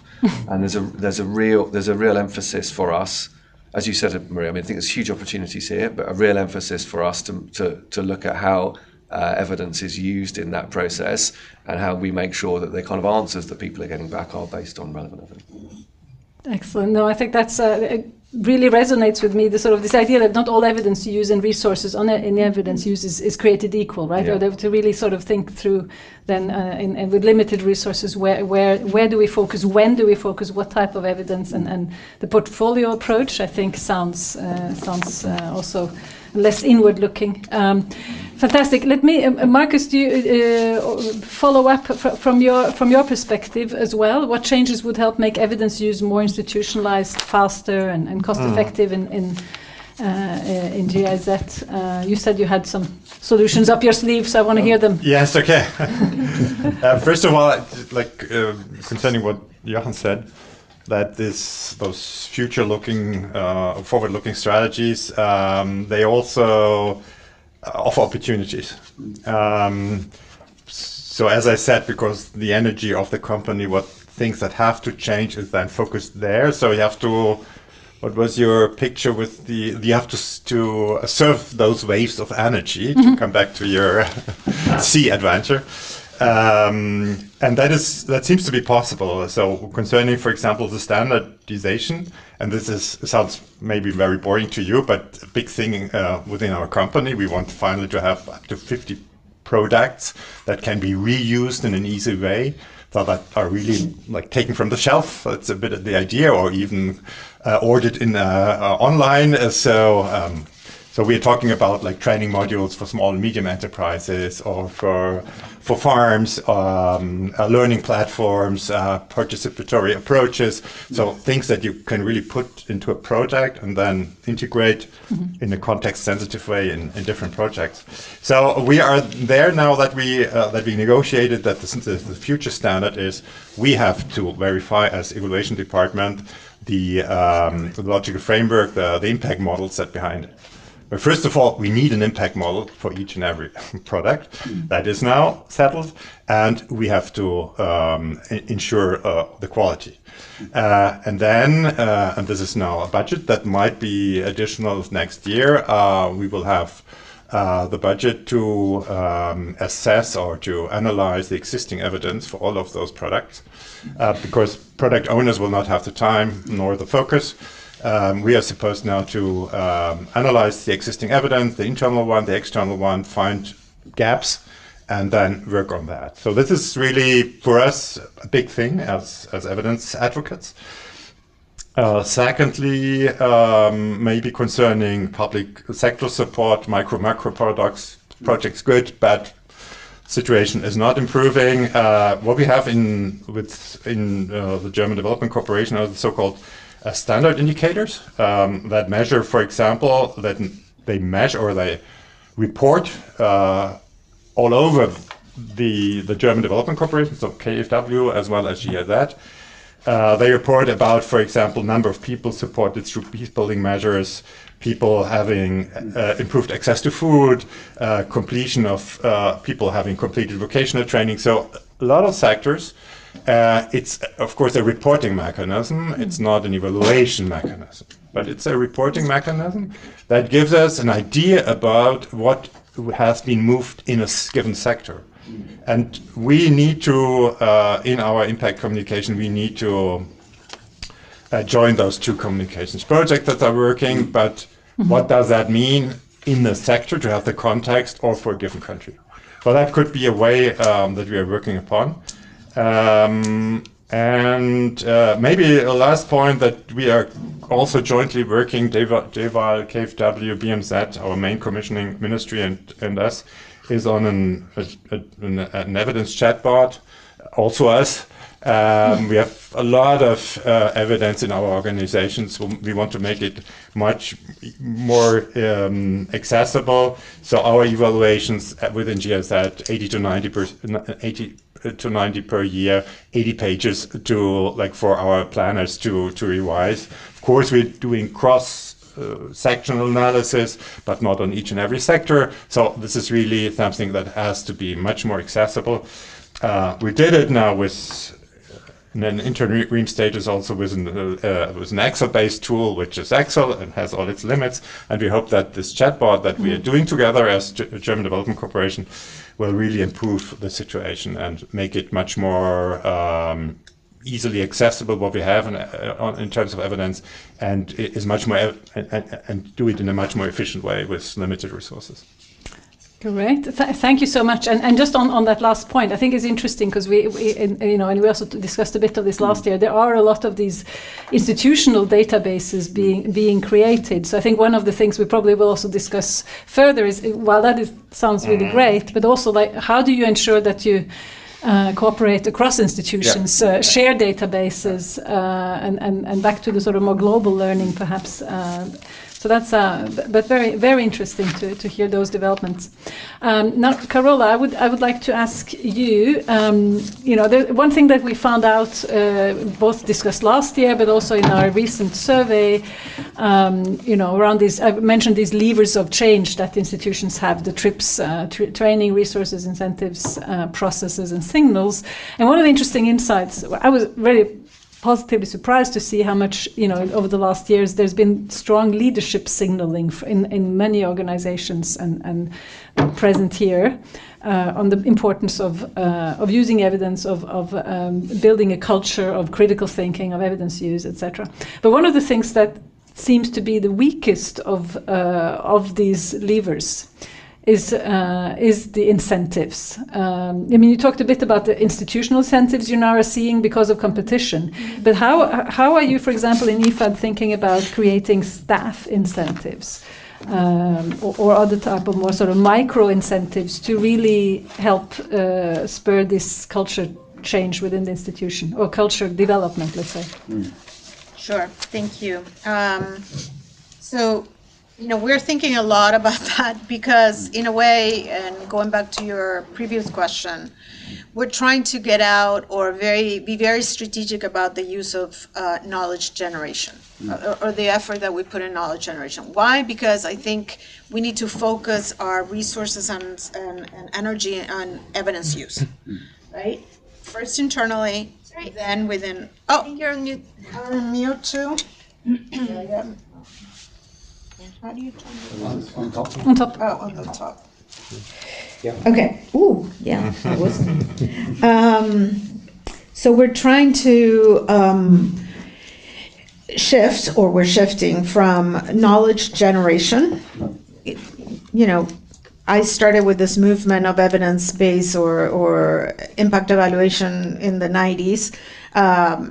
Right now, the amount of evidence out there is not the same as it was before. Are we using it? I would say that we're using very little of what is out there, or curating it because they're conflicting results or trends, and you need to analyze why the conflicting messages, right?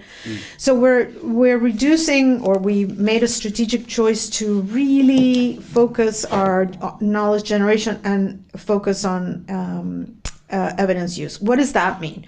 Well, internally, it means, I don't know if you all remember when the Apples of this world started, they had this focus on branding, no? What is it that we do? What is it that we live on? How do we, dress to represent the brand in a way? And they had something called the chief evangelist. I don't know if any of you remember this.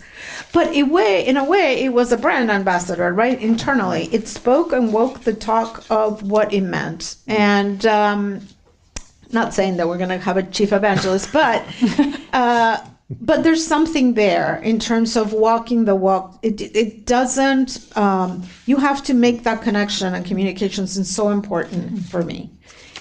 That you translate what it means to my daily life for an operations department. What does it mean for me? What do I need to pay attention to?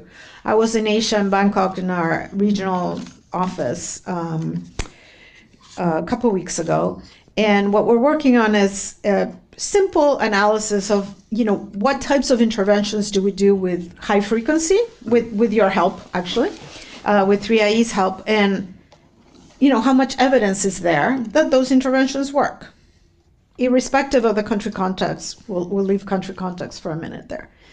And everybody was kind of shocked, right? So the practitioners was like, wait a minute, we've been talking about that like the silver bullet for decades. What do you mean there's no evidence? I said, I mean there's no evidence. That doesn't mean it doesn't work. It means there's no evidence. So do you want a partner? Do we focus on those things? Because we do a lot of them. We put a lot of money and effort into it, and there's very little evidence.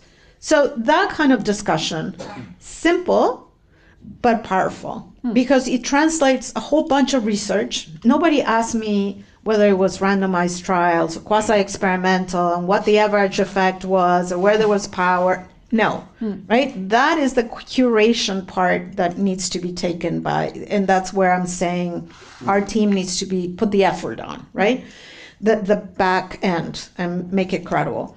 But the communications in simple terms, not simple terms, but in guiding terms, this or that, right? I go left or I go right if I have a choice. Do I put more emphasis on this or do I put more emphasis on that? That is the kind of discussion you need to have for operations. Now, in a very demand-driven organization or a very grant-given organization, the incentives are different, right? You need to pay. In a bank, you have your capital. you can weather the storm a little bit different than in a grant-given organization where you need to really be aware of public opinion and it's very close to your budgets. But internally, changing the culture means that I'm not your enemy because I come to tell you that what you're doing is wrong, or that looking at data. So there's this, prejudice among, the practitioners and the researchers. The researchers is you're inside a laboratory looking at data, and I'm here looking at the real effects on people. And I think you need to bridge those two things, right? And that is a constant communication, internal communication. So it takes you away from the lab. It takes you away from the curation, and somebody needs to evangelize. Somebody needs to be walking the walk and talking the talk of what does it mean for us to change from only focusing on small farmers, poor, and to think about what value chains are we picking. That for us, it's like a seismic shift. When I talk to the operations, people in the field, it's like, what do you mean? Any value chain is a good value chain? No, no. There's systems there that you need to focus, or the poorest value chain is the best value chain. Maybe not. Maybe you're going to have a greater effect in some others. And here I come with the evidence. So it takes a lot of time and effort, but I think that is what is required in this changing culture organizations. Thank you. That wasn't short. So, no, but that was very powerful. Thank you. I'll go first to Johan, and then Håvard, you get the last say. And anything you want to add to that? Do you have a chief evangelist? No, that. Or anything else you want? Sorry, I mentioned that, but I needed to have an image. Yeah, I'm the chief evangelist. Yes, that's what I thought. Maybe we should reflect more on the dress code then. Well, we're all blue, that's for sure. I was joking recently in my unit, we're joking because I was wearing, I didn't have any formal meeting, so I came with a hoodie, with a black hoodie, and my people were like, what? This is unusual. And I said, yeah, from today on, we're all going to wear black hoodies and give every project a bad rating. Exactly. For a year, I'll be the and green then they're ribbon. going to take us seriously. Okay, no, jokes aside. I probably have a similar view, but framed a bit differently. So my view on this incentive thing is a bit more indirect in the sense that, so we are the evidence producers, so we contribute to institutional learning. And what do we need for institutional learning, organizational learning? First, we need the knowledge, the evidence, hopefully systematically collected within the organization or through portals like yours. And then what you need is some kind of evidence to practice mechanism. You need to bring it to the people that they use it. And I just think that the task of us as evidence producers is to try and come up with useful and usable products that make that as easy as possible. So like this, when I said I'm going to mention it in the afternoon as well. So basically we put up this database and we programmed an app with all the evaluation results. So within 10, 20 seconds, you have all the knowledge there, if you want it. But you cannot basically, our operationals, like people, they cannot wiggle out of this and say, yeah, but it's so difficult to look at all these evaluation reports. Like, come on, it's there. It takes you 10 seconds and you know what's happening. And similarly, we're putting the external evidence into so we have more standardized log frames by sector, and we put the evidence in there, just very briefly mentioning this. So the point is that it is something that they can very, very easily use. And in that sense, I think there shouldn't be any additional incentives. We should just convince people by the strength of our products, by their usefulness. I know that sounds a bit like wishful thinking, right?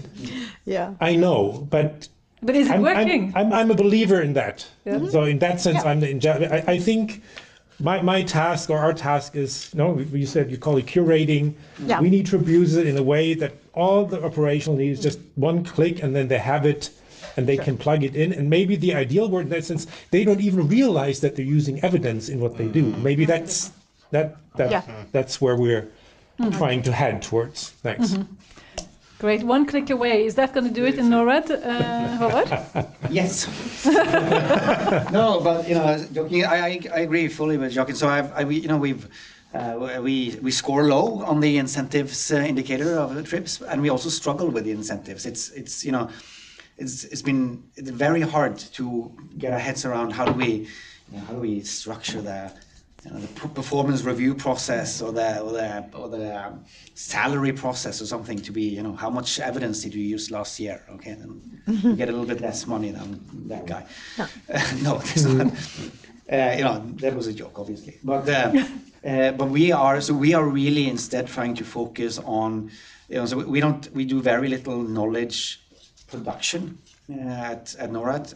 We basically leave that entirely to our partners.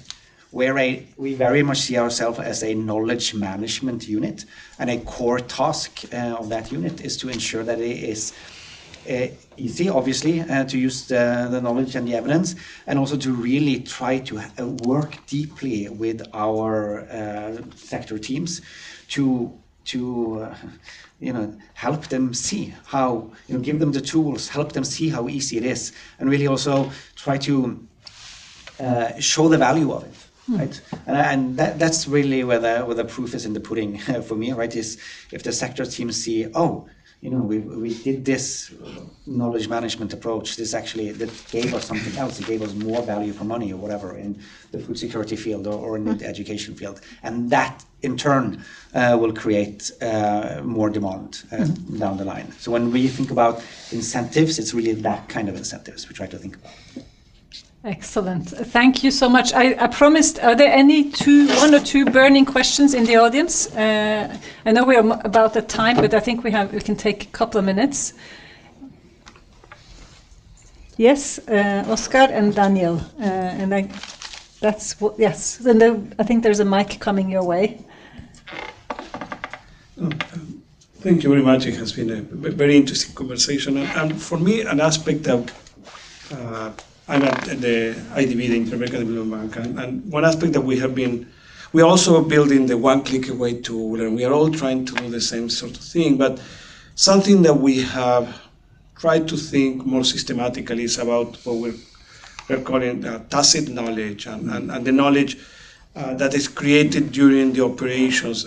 Carola said, well, let's leave for a second country context out, but once you add country context in, you really need to understand a lot of what's going on in the operations. We have a lot of projects, and again, Carola was the leader of that movement 16 years ago, starting our projects, designing them with evidence in mind.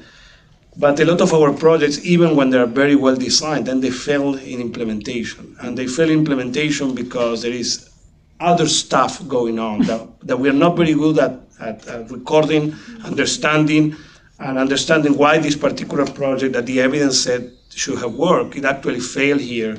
And so I wonder what's the opinion on capturing that operational knowledge, of tacit knowledge in our operations. Excellent question. Let's take the other from Daniel as well, and then we'll return to... Thank you. My question is connected, not exactly the same thing, but connected. And it has to do with how you view the role of your partners, your local partners, and capacity building on the ground in order to get the best available evidence into use. Because sometimes we might come from our organizations with the best intentions, the best quality information, evidence, but if there's no track on the ground in order to traction on the ground to get it implemented, then it becomes very difficult. So capacity building is a significant part of this work, and also for it to have an influence above and beyond the project that we are directly involved in, because our financial capacity is just very small, compared to the actual spending or budgets or whatever. Excellent question. So both, how do we? Sorry, Yeah. so I have a meeting with the state secretary, so I actually have to run. Okay. Sorry, I just wanted to say that those are really, really core questions, and I have very many thoughts on them. But I'll get back to that after. Okay. Sorry. Yes, sorry about it. We'll take those two, and yes, sorry about going a few minutes over. Tacit knowledge and also the sort of effect on evidence use in the countries. Anyone wants to take one, and Carola, you can take one, and then Marcus the other. I saw those two hands, and then Maybe I want to take the same. Let's see. Which one do you want to take? I want to talk about tacit Go for it, go knowledge, ahead. original knowledge. No, but Go for it, yeah, go for okay. But I was really smiling because I see Jörg here, and we have, as an implementation organization, we are saying, okay, we have a broad understanding of evidence sources. And we say that there is scientific evidence, obviously. There are our own evaluations according to a certain methodology. But we have also this tacit operational knowledge. And we think that this is part of our understanding of evidence. Mm-hmm. This is something we really try to use, because we are saying, well, the RIEs and the scientific evidence is obviously not the silver bullet, but it's rather a huge variety of sources that we have to use in order to get our projects with good results on the ground. Great, thank you. Do you want to go? No, I can say something about the other question, but if you can go, you want. Okay.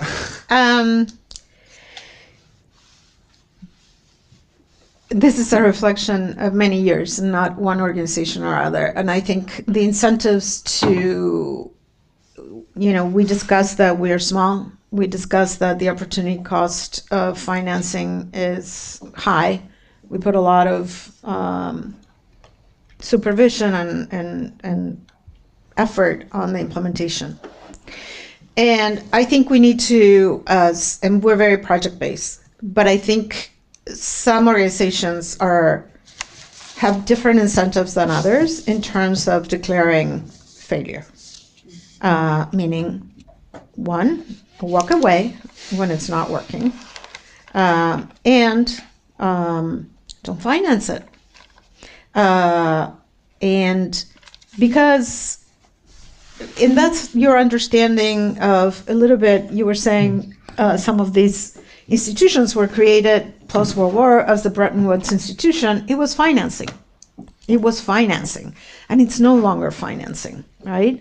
I mean, yes, there's concessionality involved, and it does serve a liquidity purpose and an investment purpose. But if you really, and that's why I called the nudging, what is our real role in this new architecture where resources are scarce and our resources are minor compared to what the countries spend on a specific program? So to me, is the selectivity at entry of what you finance, that some are better at than others. So you're an incentive. Are you willing to work with that government and because you see an opportunity? And sometimes, or do you work with the poorest or where the need is the greatest? And if you add the financing dollars into that equation, sometimes the strategic choice gets confused.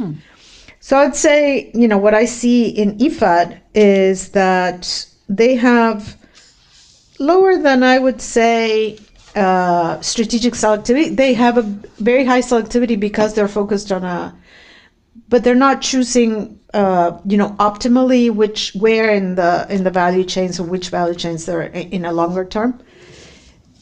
But I think they're very strong in the get out of it if it's not working. And I see it every day. So there's very little resources in the overall expenditure. And it takes a very strong incentive because they're your clients, right? So it's hard to say, let's part ways, or this is not working, let's try something different. So I think the incentives for, the kind of KPIs you were talking about, yes, longer terms, it's a good predictor of failure, longer term signatures. How many of those do we say, it's been 2 years, let's, it was a good idea, let's rethink where we work together, right? And I think we need to be critical about how we do that. Thanks.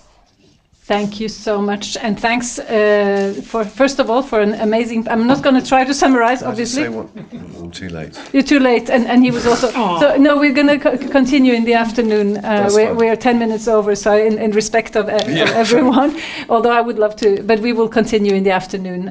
So that's. But thank you everyone for an excellent panel for sharing your insights. Also, would like to end with thanking the. Of course, the online attendees, which we didn't have the chance to engage with very directly, but I hope you found the session very informative, and also the communication team, behind everything working so smoothly from Norad's side, from 3IE's side. So please, audience, join me in thanking this panel.